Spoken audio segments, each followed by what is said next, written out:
வணக்க நண்பர்களே, இன்னைக்கு நம்ம ஒரு ஸ்ப்ரே பெயிண்ட் தான் பண்ண போறோம். ஏற்கனவே நம்ம ஒரு ஸ்ப்ரே பெயிண்ட் பண்ணியிருந்தோம். அது வந்து பாத்தீங்கன்னா ஸ்ப்ரே பம்ப் யூஸ் பண்ணி பண்ணியிருப்போம். ஸோ இந்த வீடியோ செம இன்ட்ரெஸ்டிங்கா இருக்க போது இந்த வீடியோ ஸ்கிப் பண்ணாம பாருங்க. வாங்க வீடியோக்குள்ள போகலாம்.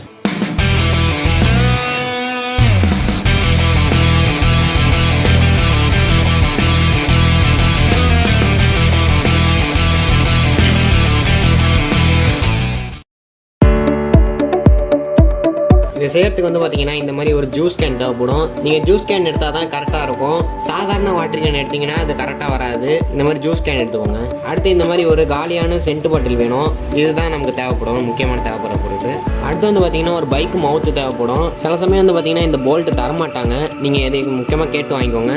அடுத்து கொஞ்சம் வந்து ரப்பர் பீஸ் தேவை. இவ்வளோ தேவை இல்லை, கொஞ்சமாக இருந்தால் போதும். இது இருந்தாலே போதும். நம்ம ஸ்ப்ரே பெயிண்ட் எப்படி செய்யுதுங்கிறத வீடியோவில் பார்க்கலாம். ஃபஸ்ட்டு இந்த சென்ட் பாட்டில் எடுத்துக்கோங்க. இந்த கேப் நமக்கு தேவைப்படாது. இந்த மூணையை நான் இப்போ கைத்தி ஒரு ஓரமாக வச்சுக்கிறேன். எடுத்து மேலே உள்ளதை நம்ம வெட்டி எடுக்கணும். நான் வெட்டி எடுக்கிற மாதிரி வெட்டி எடுத்திங்கன்னா ஈஸியாக வந்துடும். இது இந்த மாதிரி கட்டர் எடுத்து இந்த இடத்துல வச்சு அழுத்துட்டிங்கன்னா கொஞ்சம் கொஞ்சமாக வரும். இந்த பார்த்தீங்களா, இந்த இடத்துல எப்படி வருது அந்த மாதிரி நம்ம ஃபுல்லாக எடுத்துக்கணும். ஃபுல்லாக எடுத்தால் வந்துடும். இப்போ பாருங்கள் நான் எப்படி எடுத்துருக்கேன்னு நீங்கள் பாருங்கள். இந்த இடத்துல வந்து பார்த்தீங்கன்னா ஒரு ரப்பர் பீஸ் கொடுத்துருப்பாங்க, கேஸ் கட்டு. இதை நம்ம ரிமூவ் பண்ணிக்கலாம். இது ரிமூவ் பண்ணிட்டீங்கன்னா லூஸ் ஆகிடும். இது இப்போ நான் இதை எடுத்துக்கிறேன். இந்த மாதிரி ஒரு ஸ்க்ரூ டிரைவர் எடுத்து இந்த இடத்துக்கிட்ட இப்படி வச்சு எடுத்திங்கன்னா வந்துடும். இந்த மாதிரி எடுத்துடலாம். இப்போ பார்த்தீங்கன்னா இது வந்து லூஸ் ஆகிடுச்சு பாருங்கள். இது நமக்கு தேவைப்படாது, இந்த ரப்பர் பீஸு. இதை நம்ம போட்டுடலாம். அடுத்து வந்து பார்த்தீங்கன்னா கொஞ்சம் கொஞ்சமாக நம்ம கட் பண்ணி நடுவில் இந்த பீஸை மட்டும் எடுத்துருவோம். இப்போ நான் எடுத்துக்கிறேன். இப்போ பார்த்தீங்கன்னா நம்ம இதுலேருந்து நம்ம எடுத்துட்டோம். அடுத்து வந்து பார்த்தீங்கன்னா இந்த பாட்டில் எடுத்துக்கோங்க. இந்த மூடியை நம்ம இப்போ கைட்டி எடுத்துக்கலாம். இப்போ வந்து நம்ம சைடில் ஒரு ஓட்டை போடணும். இப்போ நான் போட்டு எடுத்துக்கிறேன். சால்ட்ரிங் யூஸ் பண்ணி போடுறேன், அப்போ தான் கரெக்டாக விழுவோம், பர்ஃபெக்டாக. இந்த இடத்துல போட்டிருக்கேன் பாருங்கள், கரெக்டாக விழுந்துருச்சு ஓட்டை. இப்போ நம்ம மூடியிலேயே ஒரு ஓட்டை போட்டுக்கணும். இப்போ வந்து பார்த்தீங்கன்னா 2 ஓட்டை போட்டிருக்கோம். இதையும் நம்ம பிளேடை வச்சு எடுத்துட்டோம்னா மேலே உள்ள பிசுலாம் போயிடும். நான் எடுத்துக்கிறேன். அடுத்து வந்து பார்த்தீங்கன்னா இந்த ரப்பர் பீஸ் எடுத்துக்கோங்க. இதில் வந்து ஒரு சின்னதாக நம்ம கட் பண்ணிப்போம்.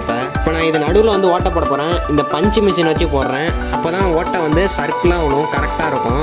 அதனால தான் நான் இதை வச்சு போட்டுக்கிறேன். இப்போ இந்த பைக் மவுத் எடுத்துக்கோங்க. இதை வந்து நான் இதுக்குள்ளே போட்டுக்கிறேன், இந்த ஓட்டையில். இப்போ இந்த பாட்டில் எடுத்துகிட்டு இந்த உள்ளே விட்டு இந்த ஓட்டை வழியை நம்ம எடுக்கணும். இப்போ நான் எடுத்துக்கிறேன். இந்த பாருங்கள் நான் எப்படி எடுத்துருக்கேன்னு பாருங்கள். இதுக்கான போல்ட்டை கூட நம்ம இப்போ டைட் பண்ணிக்கலாம். நல்லா ஃபுல்லாக டைட் பண்ணிடுங்க. நல்லா டைட் பண்ணால் தான் கேஸ் லீக் ஆகாமல் இருக்கும். எடுத்து வச்சுருந்தா இந்த பீஸ் எடுத்துக்கோங்க. இதை சுற்றி உள்ள பிசுரில் நான் இப்போ வெட்டி எடுத்துக்கிறேன். கத்திரிக்கோடாவில் வெட்டினாலே வெட்ட முடியாத. அடுத்து வந்து பார்த்தீங்கன்னா நான் எப்படி வெட்டியிருக்கேன்னு நீங்கள் பார்த்தீங்கன்னா தெரியும். இதை வந்து பார்த்தீங்கன்னா இந்த மூடியில் ஓட்டை போட்டோம் இல்லையா, அதில் வந்து பார்த்தீங்கன்னா இந்த பக்கமாக விட்டு டைட்டாக போகிற மாதிரியே நீங்கள் ஓட்டை போட்டுக்கோங்க. இதில் வந்து பார்த்தீங்கன்னா நம்ம இப்போ என்ன பண்ண போகிறோம்னா இதை சுற்றி க்ளூ அப்ளை பண்ண போகிறோம். அப்ளை பண்ணிவிட்டு நம்ம ஓட்ட போகிறோம். அப்போ தான் கேஸ் லீக் ஆகாமல் கரெக்டாக உள்ளே மெயின்டைன் ஆகும். அதுக்காக தான் நான் ஓட்ட போகிறேன். நான் இப்போ ஒட்டிக்கிறேன்.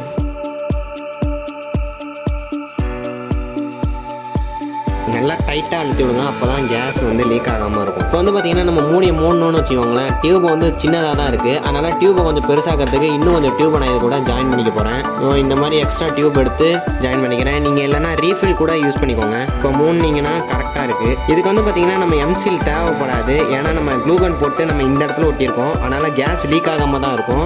இந்த மூடி இருக்குது பார்த்தீங்களா, இதை வந்து நம்ம இதில் போட்டோம்னா கரெக்டாக அழுத்த முடியாது. அதனால் நம்ம என்ன பண்ண போகிறோம்னா இந்த இடத்துல கொஞ்சமாக வெட்டி விட்டுக்க போகிறோம் பிளாஸ்டிக்கை. ஏன்னா இது வந்து பார்த்தீங்கன்னா உள்ளே இருக்குல்ல, அதனால் நம்மளால் அழுத்த முடியாது. அதனால் கொஞ்சமாக இந்த பிளாஸ்டிக்கை வெட்டி விட்டுருவோம். இப்போ வந்து பார்த்தீங்கன்னா நான் வெட்டினது உங்களுக்கு தெரியும். கொஞ்சமாக அந்த இடம் இருந்துச்சு, அதை நான் வெட்டிட்டேன்.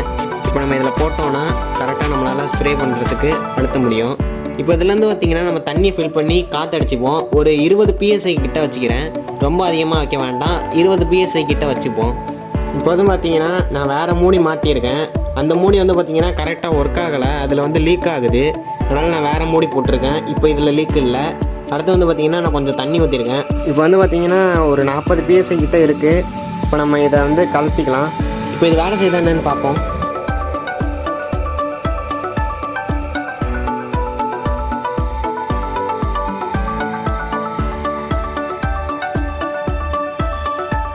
நல்லா சூப்பராகவே வேலை செய்யுது. இப்போ நம்ம இதுக்குள்ளே கலர் ஊற்றி செக் பண்ணி பார்ப்போம்.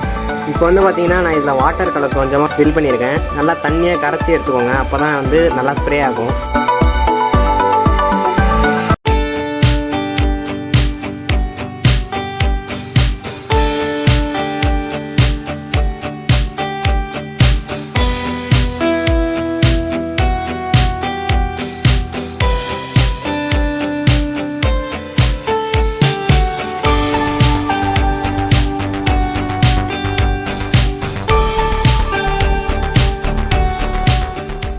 இன்றைக்கி நம்ம செஞ்ச இந்த ஸ்ப்ரே பெயிண்ட் வந்து பார்த்தீங்கன்னா சூப்பராக வேலை செஞ்சுச்சு. அடிக்கடி நாசிலில் வந்து பார்த்தீங்கன்னா அடைச்சிக்குது. அதுக்கு காரணம் வந்து பார்த்தீங்கன்னா நம்ம வாட்டர் கலர் வந்து கலந்துருக்கோம் இல்லையா, அந்த கலர் வந்து கெட்டியாக கடையில் கலந்ததுனால அது போய் அடைச்சிக்குது நாசிலில்.